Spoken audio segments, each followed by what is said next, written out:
et l'environnement. Et on continue à regarder le film pendant ça. Philippe Poncet, mesdames et messieurs.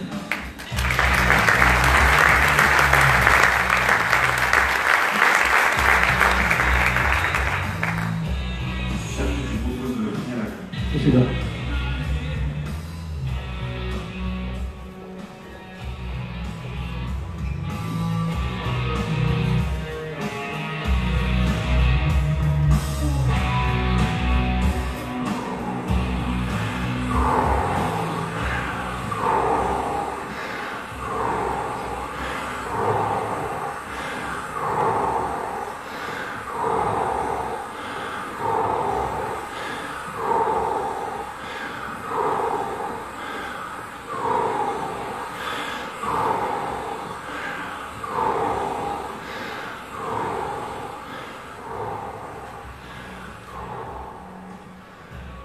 Voilà, vous savez ce que ça fait quand on est sous oxygène. Vous avez vu un nom peut-être un peu barbare, un acronyme qui ne veut pas dire grand-chose à beaucoup de monde, c'est-à-dire BPCO, les 4 lettres qui veulent dire bronchopneumopathie chronique obstructive, qui est en fait une maladie pulmonaire grave et invalidante, totalement inconnue de la population.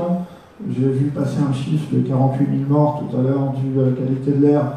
Chaque année, les respiratoires font à peu près 30 000 morts, donc on représente pratiquement les 2/3 de ces morts. Et pourtant, personne n'en parle. Autant vous dire que la qualité de l'air, on sait ce que c'est, on sait à quel niveau elle peut être délétère, et on sait à quel niveau il faut pouvoir anticiper effectivement sa gestion, et donc de pouvoir analyser un certain nombre d'éléments qui pour l'instant ne le sont toujours pas.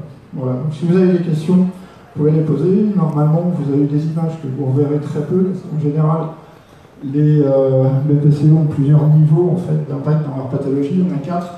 Exactement, 1, 2, 3, 4, le 4 étant le plus extrême. Et ceux qui sont à mon niveau 4, en général, sont plutôt à 7 heures devant leur télé ou dans un canapé, parce que de toute façon, ils ne peuvent plus marcher et ils ne peuvent plus s'exprimer.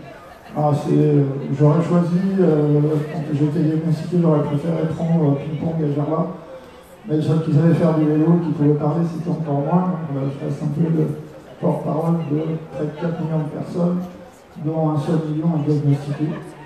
Donc aujourd'hui, j'aurais pu être à Paris, effectivement. J'étais invité à l'European Respiratory Congress.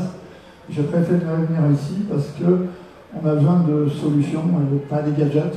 Souvent, on a affaire à des propositions de gadgets. On ne nous a pas proposé encore des poumons virtuels, ça ne saurait tarder.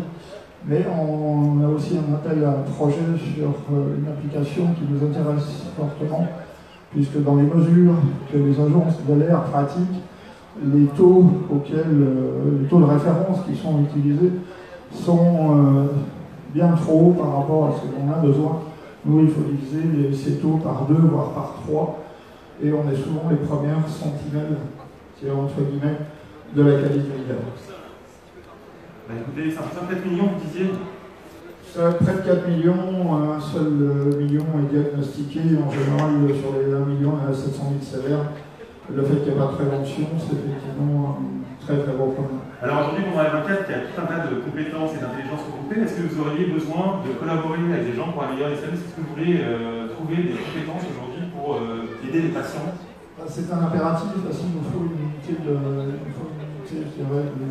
application, souvent une application qui puisse connecter plusieurs millions de personnes, avec des spécificités. On parle souvent de particules, de grosses molécules, etc., voire de particules très fines, mais aujourd'hui on a besoin aussi d'analyse sur les produits chlorés.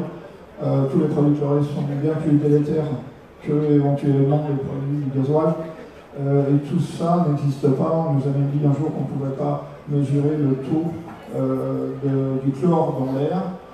Bon, je pense que c'est possible, donc on a besoin de ce type d'application. Et en plus, je travaille aussi avec des collégiens. Les collégiens, je suis à la longue des 3/4 du temps. Ils me suivront à Paris pour la journée mondiale de BPCO au mois de novembre.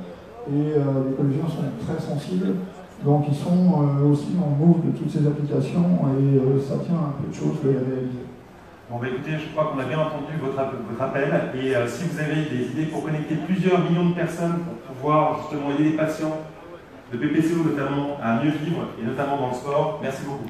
Juste pour finir, tout le monde est concerné, donc que vous soyez parents, enfants, frères, sœurs, Vous avez certainement vu des gens passer avec des lunettes oxygène, en général ils les mettent par-dessus parce que ça fait un peu un pendentif.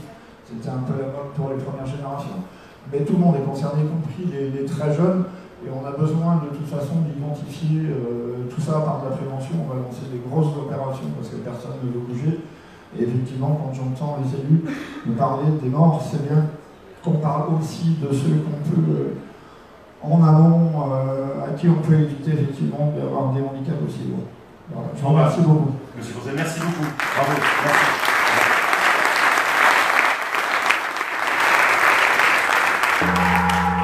Ça c'est pour l'extérieur, pour qu'ils sachent.